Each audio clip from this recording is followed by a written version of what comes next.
Well, I did it again. But this time I think I'm going to have better results.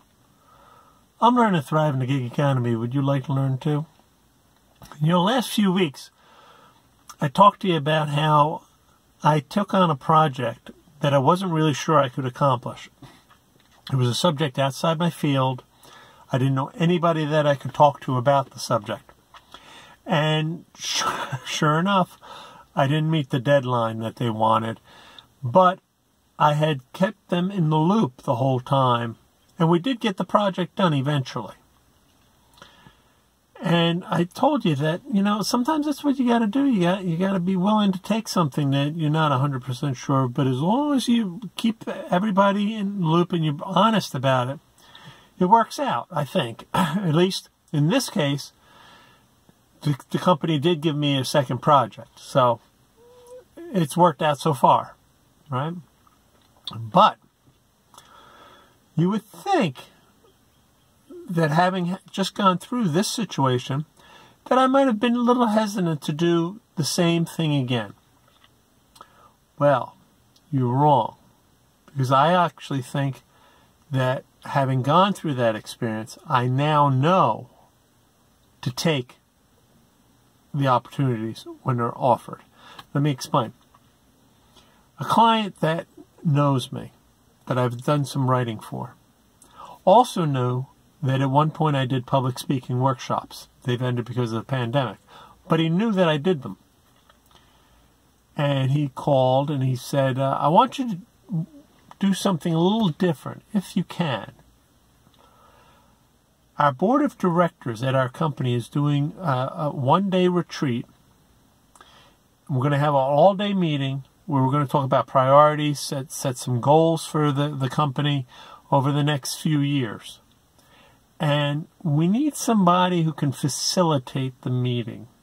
Keep things moving, have an agenda, keep people focused on what needs to be done. Don't let things go off the tracks or anything. He said, I know you've done public speaking, but have you ever run that kind of meeting? Have you ever organized and run something like this? In the back of my head, I thought, no, I've never done anything like that. I mean, my public speaking workshops, pretty straightforward, but how hard can it be? So I said, wow, this sounds like an interesting opportunity. And sure, I'll do it. It's like being a master's of ceremony. I'll figure it out. Now, the nice part about this is that the meeting's not until October. So I do have several months to figure out what I'm going to do, how to put the thing together. And we are going to have several meetings ahead of time so that the company can give me a little more feedback on what their priorities are for this retreat. And there will be another person there who has done retreats in the past. So I can bounce ideas off her as well. In fact, I'm going to be talking to her in a couple of weeks just to get lay of the land, because I've never done anything like this before. But here's the thing. With that first project, it was something that was completely outside my expertise. I didn't know anything about the subject. This is sort of a build-on to my public speaking and my workshops, because I'm used to being in front of people. I'm used to running a workshop. So I'm just sort of translating that to a different type of meeting. So I think this is going to work out a little bit easier. Plus, I've got several months that I can prepare for it.